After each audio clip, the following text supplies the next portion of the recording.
संविधानिक वर्गीकरण के हिसाब से हमारे देश में नागरिकों को जनरल, ओबीसी, एससी और एसटी में बांटा गया है। जनरल अर्थात सामान्य, ओबीसी अर्थात अन्य पिछड़ा वर्ग और एससी अर्थात अनुसूचित जाति और एसटी अर्थात अनुसूचित जनजाति। कुछ राज्यों ने ओबीसी की तरह ही एक और कोटा निर्धारित किया है, एमबीसी अर्थात मोस्ट बैकवर्ड क्लास, माने अति पिछड़ा वर्ग। समय समय पर हमारे यहाँ विभिन्न जातियाँ अलग अलग वर्गों में पहुँचने के लिए संघर्ष करती रही। इसी कड़ी में तमिलनाडु राज्य का एक समुदाय है नारी कुरुवर। काफ़ी समय से नारी कुरुवर समुदाय एसटी वर्ग का दर्जा पाने के लिए संघर्षरत था। अंततः इस समुदाय की जीत हुई और इसे एसटी का दर्जा हासिल हो गया है। आइए जानते हैं इनकी संघर्ष गाथा के बारे में। पिछले वर्ष दिसंबर के प्रारंभ में लोकसभा और राज्यसभा ने नारी कुरुवर और कुर्बीकरण समुदायों को अनुसूचित जनजाति का दर्जा देने के लिए मतदान किया। 2 जनवरी 2023 को इसे राष्ट्रपति की स्वीकृति मिलने से नारी कुरुवर समुदाय अब एसटी में शामिल हो गया है। नारी कुरुवर एक अर्ध खानाबदोश समुदाय है जो मुख्यतः तमिलनाडु में रहता है। इस समुदाय के लोग मनके बनाने के लिए अपने हुनर के लिए जाने जाते हैं। वे मनकों से बनी हुई इन मालाओं को मंदिरों के आगे और त्यौहार के दौरान बेचते हैं। हालांकि जंगलों की जानकारी, हथियारों के इस्तेमाल और लंबी दूरी तक यात्रा करने की क्षमता के कारण वे ज़्यादातर शिकारियों के रूप में पहचाने जाते रहे हैं।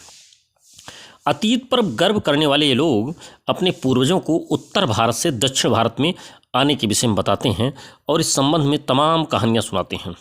जहाँ विभिन्न बदलावों के बावजूद ये दक्षिण भारत में आज भी अपनी घुमंतु जीवन शैली बनाए रखे हैं।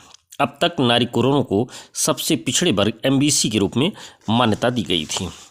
एसटी का दर्जा प्राप्त करने से पहले इस समुदाय को कई राजनीतिक मोर्चों पर जूझना पड़ा। उनके संघर्ष ने 3 दशक पहले राजनीतिक आकार लेना शुरू किया, जब उन्होंने राज्य सरकार के सामने अर्जी लगाई और कई राजनेताओं ने उनके प्रति सहानुभूति जताई। लेकिन तमिलनाडु की राजनीति किसी भी अन्य राज्य की राजनीति की तरह अस्थिर है। सरकार बदलने के बाद इस समुदाय ने अपना समर्थन खो दिया, पर वह डिगा नहीं। इसने सत्ता में बैठी सरकार के पास अर्जी दी, कई पत्र लिखे, लेकिन वे अनुत्तरित रह गए। जब इन लोगों ने देखा कि कोई सुनवाई नहीं हो रही है और उनके लिए दरवाजे नहीं खुल रहे हैं, तो उन्होंने वैकल्पिक रास्ते तलाशने शुरू किए।